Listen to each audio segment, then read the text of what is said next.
you everyone for inviting me here, and I'm sorry I'm a bit late. I forgot how much traffic there was in Cambridge. I used to live here a couple of years ago. So I did my PhD at UCL, and I started at Northumbria about 18 months ago. And actually I'm graduating in 2 days, so that's why I came down.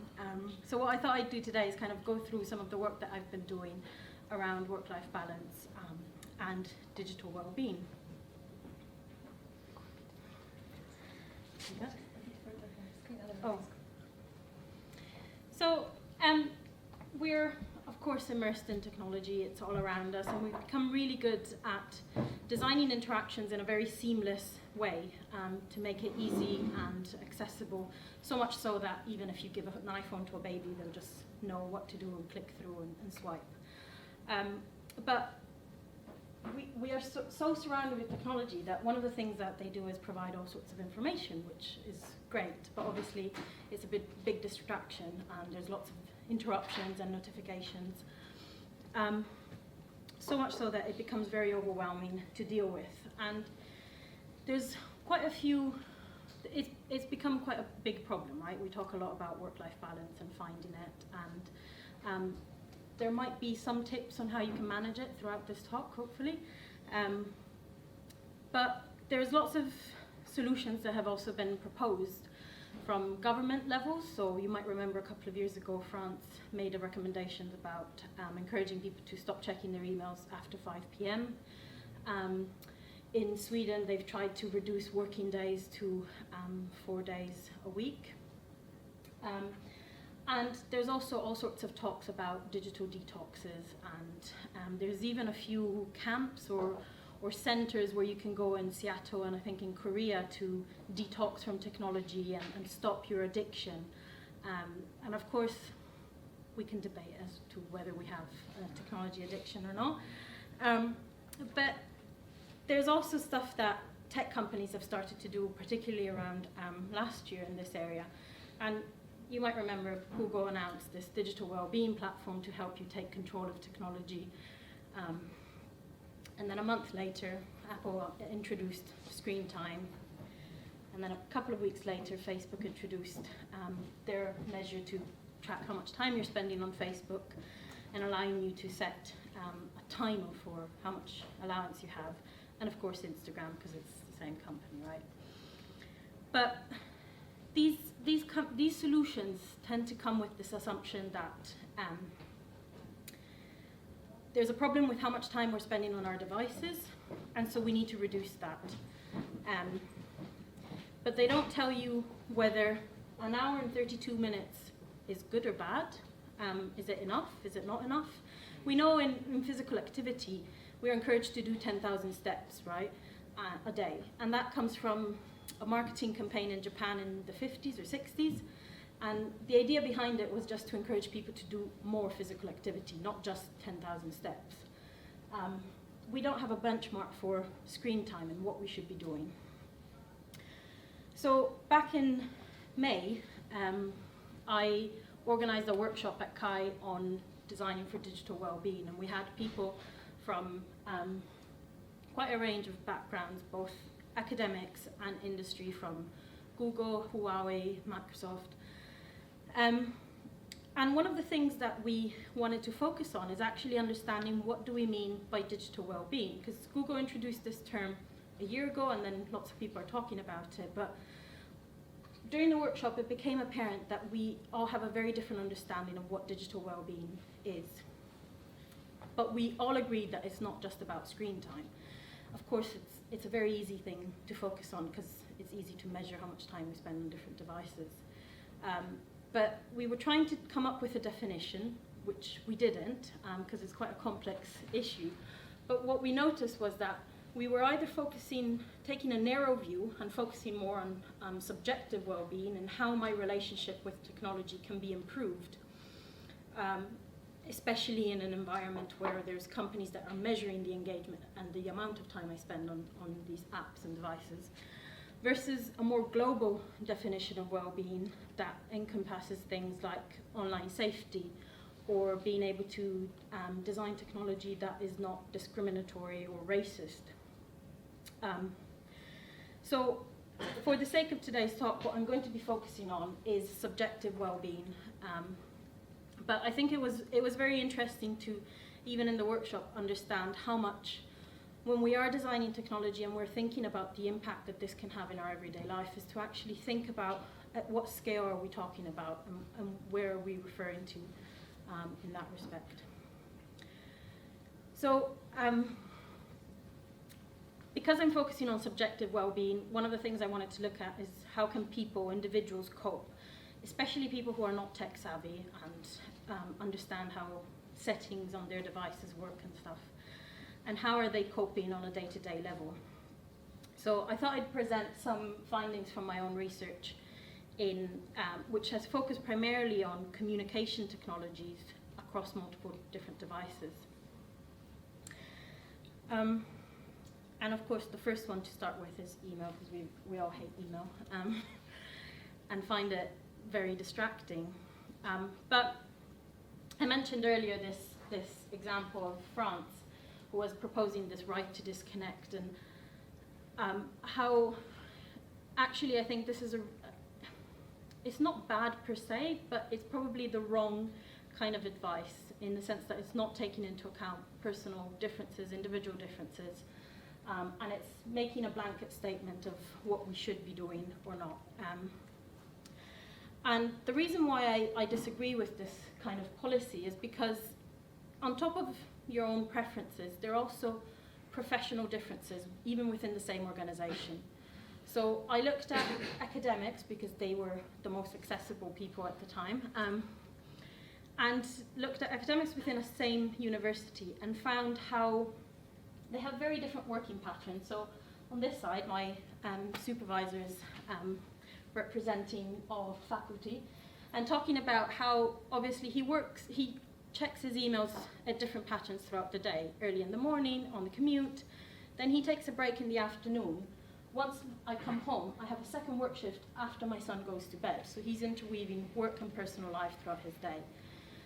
But professional services, on the other hand, in academia, don't have that. They don't need to be checking their emails late at night, so they just do 9 to 5, and they would never even dream of checking emails outside. But obviously, because of this flexibility, it can be particularly detrimental when it impinges on our personal lives. And I quite like this participant's quote, because what he was saying is that he and his wife sit on the sofa in the evening, both on their phones, right? They're not talking to each other, they're not interacting. He's checking his emails, she's playing, and yet she gets annoyed because she sees me being at work rather than being socializing with her somehow. And it's about what our state of mind and how we switch between those life roles, and how technology makes it really easy for that. So much easy that it can be in very personal times, even when we're checking emails on our toilet. And I did a stand-up comedy, and I asked people to actually trick them to find out who actually does it. I'm not going to do it here.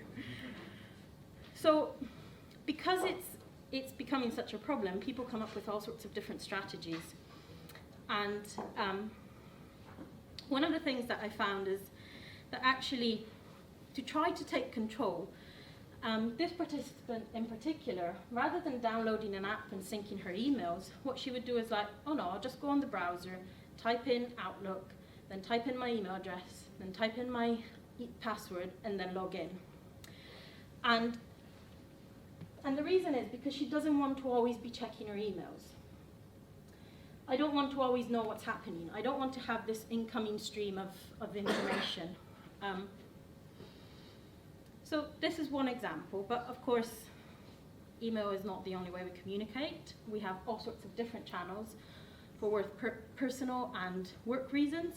And actually, it's a very kind of complex setting of interactions that we go through in picking different channels, and why we pick them for different people. So I got people to draw a communication tree, right, to try to see who do they talk to, family, work, friends, what channels do they use, and what devices. And I quite like this one because it's quite an intricate tree, right? It's got quite a lot of branches, it's got deep roots. She's separated more family, social, personal life and her work life down below.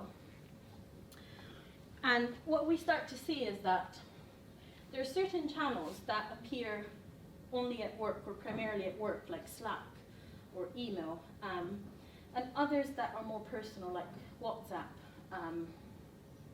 But there's some overlap, right? There's a Slack here with ex-work colleagues, email with her dad, for example. And one of the reasons that we pick different channels is based on what awareness cues they give us and how useful that can be. So by awareness cue, I mean things like read receipts, the blue ticks on WhatsApp, the status that tells me I'm online or that I was online at 4:53 last time yesterday. But it's also things like at what time I sent a message, like an email, right? People take notice of that. So because of this complex kind of tree and structure of how people communicate, what I was interested is looking at how do we manage availability and my work and home personal boundaries when I'm interacting with other people. And what I found is that it's very much a game of hide and seek, right? I'm the sender, I'm the receiver, and I'm kind of looking. And the next quote is very nice in terms of summing it up. It's very much about where can I hunt them down. If I'm the sender and I'm initiating a conversation and I'm sending you an email, I probably want something from you. I want a response, I want a document, I want something, and I want it now. And so what I want to do is, how do I make sure that I get that answer now? Because yeah, you will do your life, you're flexible, whatever, but I'm working and I want this now. So to give you some examples of how people hunt other people down and this awareness that is created, this participant, whenever she wants to talk to her line manager, she's figured out that he goes and hides in an office upstairs. Because he doesn't want people coming to his desk and be like, oh, can you sign this? Can you do that? So if I want to talk to him, first I check his Slack, and she'll check if he's green on Slack. Then she'll check his calendar to see, does he have a meeting? Is he free or not? And if he's free, then she'll send him a message and be like, right, okay, you've not got a meeting, you're online, I know you're upstairs, but you need to answer me now, right? So defeats the point of like going and hiding upstairs. And this kind of hunting behavior can get to quite an extreme.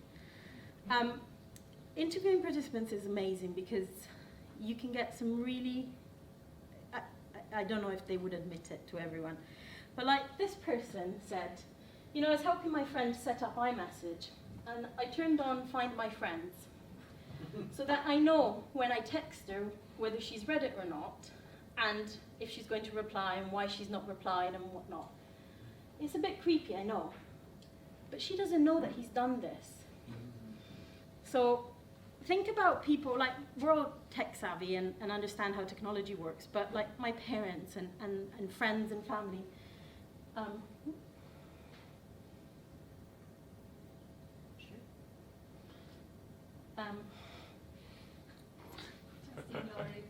okay, sorry. So it can be quite a stalkerish behavior in terms of the extent to which people use these cues to get information and to make assumptions about your availability. And this is when work-life balance becomes an issue, because I'm very much protecting my own time, but technology is giving stuff away about me that I'm not even aware. And this next example is kind of from the, I'm not allowed to move over. Oh. There. It gives you an example of how the receiver perceives this. So this is a participant who has a friend who's also a colleague, and they've been texting on Facebook Messenger, right? And he used to text her later in the evening, and he started to make fun of her and saying, oh, you go to bed really early. And she was like, how do you know? And then she realized she stopped replying after a certain time. But it's not just that she stopped replying after 8 p.m. is that she stopped having read receipts after 8 p.m. And he's like, oh, okay, right. So you're not actually opening the app after a certain time, and it happens, there's a long break. So it's about what the data gives away and doesn't give away about us. And she's like, I don't understand why Facebook Messenger has to give this information to other people. Why do people need to know when I go to sleep? But, I mean, there's pros and cons, right? So this other participant found that because there's this understanding of, I know when people take notice of when other people work and are available, she doesn't want her colleagues to know that she's working late. Because remember when I said, even when I send a message at 11 p.m., people take notice and they'll start thinking, oh, this person works late. So if I'm working late one night and I want an answer, I can expect a reply. What she started doing is, I don't want them to know that I've worked late. So 10 p.m. is her ultimate kind of deadline. She works in London, so she has quite a long commute. And she's justified and rationalized it in her head that other people might think, I've been commuting, I'll just do this one email on my way back. But I don't want people to think that I'm working late. And I don't want people to expect it, or also give away this image that I'm always available and constantly working.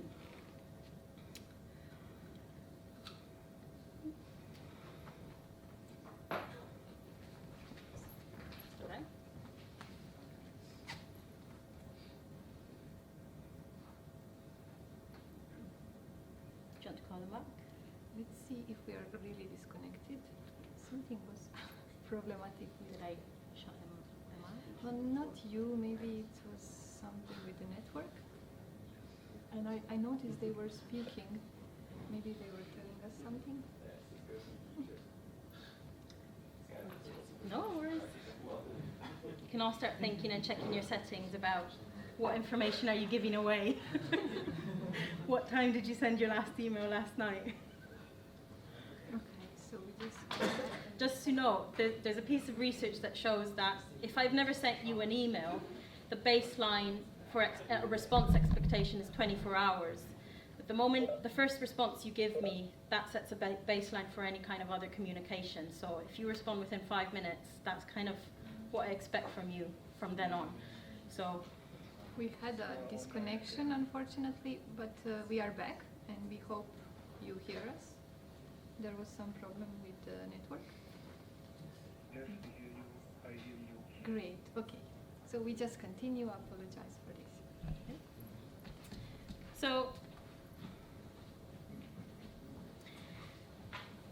So we have people that complain because of what information is giving away, what technology is giving away about us. So what receivers tend to start doing is playing around with those settings. And this participant in particular, he used to work for a company which I won't name, and I don't think he was very happy in his job. But whenever he worked from home, he's like, actually, I don't really want to work. I'm going to take it easy or have like a different flexible hours. He'd wake up, go to Link, put himself as away, and then go back to bed.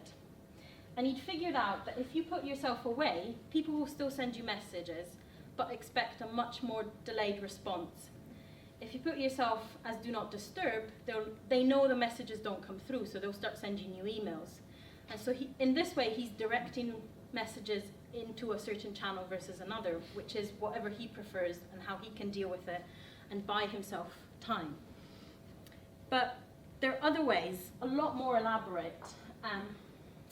So this participant worked for a multinational company, and she needed to have a meeting with someone who's a lot more senior than her in the US.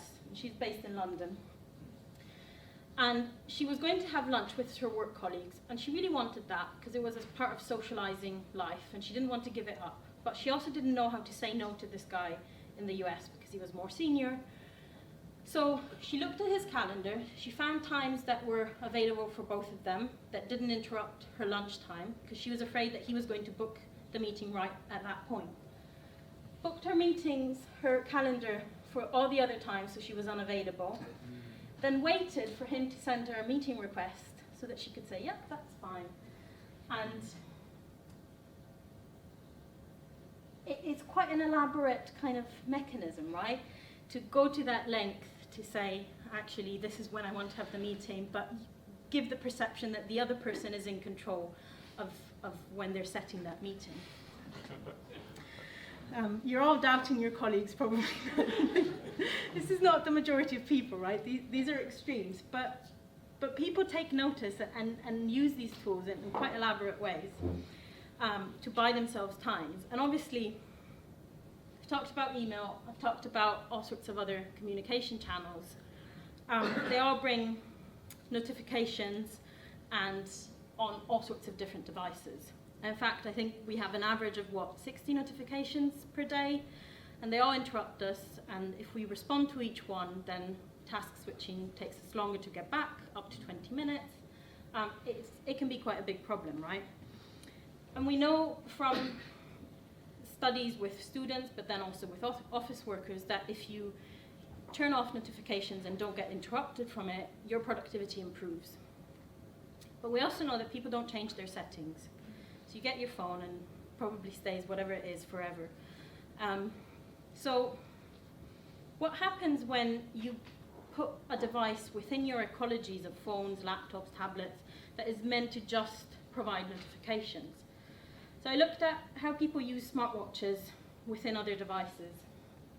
And one of the things that became apparent was that actually smartwatches made people very aware of what they wanted and didn't want to be notified of.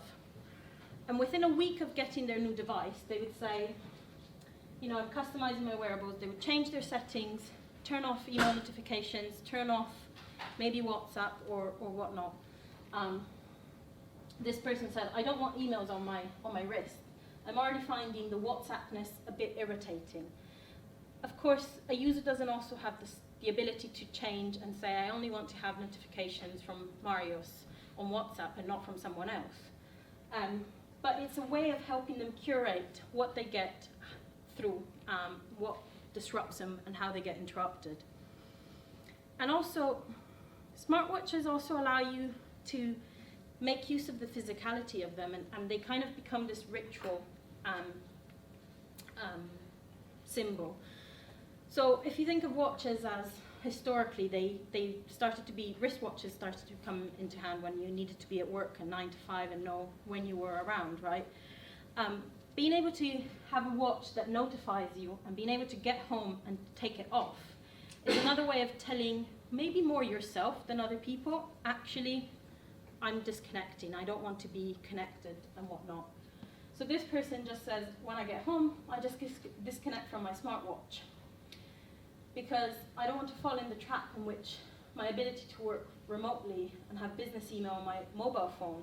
So he might still get them on his phone, but because he's gone through this ritual of going home and taking it off, it helps him. And it helps also in other situations. It makes people more aware of what they get notified of. I had another participant who would turn off notifications whenever he went out for dinner with friends because he didn't want to be interrupted, and knowing that it was there and other people could see it on their watch was a distraction. But smartwatches fit within our ecologies of devices, and obviously creates different expectations of responses. One participant said, so I was wearing a Moto 360 and doing an autothermography, and one of my friends said, you know, I know you wear the watch, I know you see the messages, so it's creating even more of an expectation of I'm connected, I'm always available. But the reality is that, for those of you who have a watch or an Apple Watch, is like you can't really send a really long message. You might be able to use Siri or type an OK or whatnot. And actually what other devices you have around you and how easy they are to access makes a big difference. So we found that actually, if I'm here working on my emails and I get a message on WhatsApp, I might open a new tab, go on WhatsApp, respond to my friend. But if I'm on the bus and I'm going somewhere and I get a message and my phone is in my back pocket or in my backpack, the chances are is that I won't take it out unless I really want to reply. And again, it's thinking about what can buy us more time and separate us and give us more control. So I've talked about all sorts of strategies and workarounds that people come up with, a bit like when you have a credit card and you put it in your ice block because you want to stop yourself from spending money. And none of these, if you've noticed, are about spending less time on Facebook or spending less time on social media or different devices. They're about being able to be in control. So I've tried to classify these strategies and I've called them micro-boundaries because obviously I'm looking at work-life balance and looking at how people transition between different life roles throughout their day. And so to give you the definition that's in a paper, is a strategy to limit the impact of micro-role transitions, so switching between my personal life, if I'm a parent answering a work call in the playground, caused by cross-domain technology-mediated interruptions. But all they essentially do is make you stop and think, is this really what I want to be doing? And trying to kind of collate them together and understand how do these strategies fit. What I came up with is this taxonomy that there's some strategies that have to do with physical or digital space and place, so thinking about what devices I use, what apps I use, what room I'm in or what building I'm in and what I want to be doing, what role I want to have in that situation. Temporal strategies, so at what time do I want notifications. Cognitive strategies, such as saying, right, after 10 p.m. I'm not going to send any emails, or I'm going to take off my smartwatch. Or social strategies, again, in the context of like, if I go out for dinner with friends, what are the rules that I want to have? You might find some of these strategies online. If you're familiar with people like Tristan Harris and his humane technology movement, he has a whole bunch of them. There's not actually any evidence out there, is there, about does it work if you put your phone in grayscale? So after looking at all these strategies that people come up with and then comparing it with literature and actually what is the science behind certain things, do they work or not, I decided, okay, well, I'll try to see if they actually work and if they help improve people's well-being and work-life balance. So I ran a series of workshops with knowledge workers or office workers, academics, civil servants, designers, whatnot. And these were 2-hour sessions where I got them to think about what were their issues and take time to actually think what do they struggle with in work-life balance. And then present them the strategies in the form of a booklet that if you want to have a look, I'm happy to share afterwards. And get them to pick at least one strategies that could help them, and then follow up with before and after measures to see whether they continued using it, whether their stress levels had reduced, whether their boundary control had increased. And that's a measure to understand how in control you are of different life interruptions. And turns out that they do actually work. And what we found is that boundary control increases significantly. And we did a follow-up after 2 weeks and one after 2 months when people were not aware that I was going to follow up with them. And boundary control stays up. We saw that stress goes down and remains down as well. And we also saw that work interruptions during non-work time were reduced. And that's probably just an effect of the types of strategies that people picked in terms of mostly, I think every single participant picked something around email and not having emails interrupting them. And also then from a qualitative perspective, people really found it useful and they found that they saw a benefit. And so I've made the booklet, it's available online. If you go on my website, you can find it, and it's been downloaded all over the world, and hopefully it's had some impact.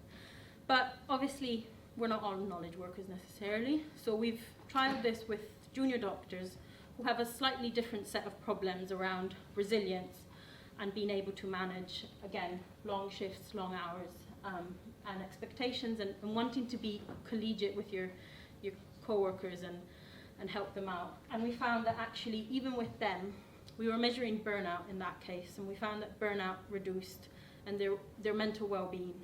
And now what we're trying to do is think about what's a digital version of this, because obviously we can't go around doing workshops with all sorts of people. So rather than thinking about blanket policies that tell you spend only 30 minutes on Facebook, stop checking your emails after 5 p.m., what we think is critical is actually training people and getting them to think and supporting that reflection process.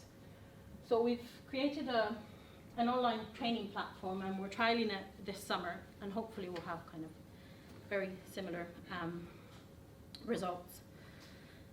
So why do these micro-boundaries work, right? So at the moment, what we found is individuals pick up these strategies and create these workarounds.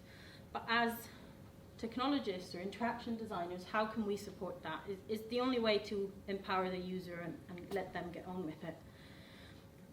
One of the things that I believe is that we could start thinking about introducing what I've called design frictions. So we've had this long history of creating seamless, frictionless interactions, and now I'm saying, actually, no, maybe there are situations when friction is good, when it's just a small speed bump to make people think. And the reason why I think it might work is because if you're familiar with Kahneman, he talks about 2 ways of thinking. System 1 of thinking, which is more subconscious. It's kind of your autopilot, right? If you're learning to, when you ride a bike, if you've already learned, you just know what to do with your feet. You don't think about it. You're paying attention to the cars. The same kind of happens online in digital interactions. If I'm on Netflix, I'm not really thinking about, do I want to watch the next episode or not? Because the timer has already started by the end of the one episode, and I've got 5 seconds and the next episode is already starting, because they don't want you to think and stop disengaging. But Kahneman talks about a second mode of thinking, which is system 2, which is more conscious, more deliberate, more intentional. And it's the same kind of thinking you do when you are learning to ride a bike and you need to learn exactly what am I doing with my feet? How do I not fall? So what I'm arguing here is that a design friction can actually help us move from system 1 of thinking, of interacting with technology, to a more deliberate system 2 way of thinking. And we've come up with different criteria to actually introduce this in an interaction. So if we're trying to include a design friction, the implementation obviously should include some sort of friction, right? It needs to disrupt momentarily or slow down for a short period of time the interaction in order to get people to think. It needs to be embedded. It needs to be within the flow of interaction. If I'm checking my emails, it can't be a bell or something on the outside, a policy that a company has put in, because I'm not going to remember it. I'm not going to be interacting with that at that moment. It also needs to be designed. So by that I mean it needs to be intentional. It needs to be intentionally designed to offer the opportunity for the user to change. So to contrast the Netflix example of the video autoplaying, the Wii player has a different system whereby it has a similar system where it interrupts a game, but it asks you, do you want to take a break? And there the intention is a lot more obvious because it's designed into the pop-up message and how it's formulated. The fourth criteria is that it needs to promote a considered interaction. So it needs to prompt a more deliberate way of interacting. So it needs to make people switch from that system 1 to that system 2. And then finally, it needs to be agency preserving. So it needs to allow the user to be in control as to whether they want to stop checking their email or actually go through and check their emails, for example. So it's unavoidable here, but I'm still in control as to whether I want to go through it with it or not. So just wrapping up, I hope that I've provided you enough evidence to convince you that actually having a bit of friction and a bit of slowing down in how we design technology can actually be quite useful and can promote well-being and a better work-life balance.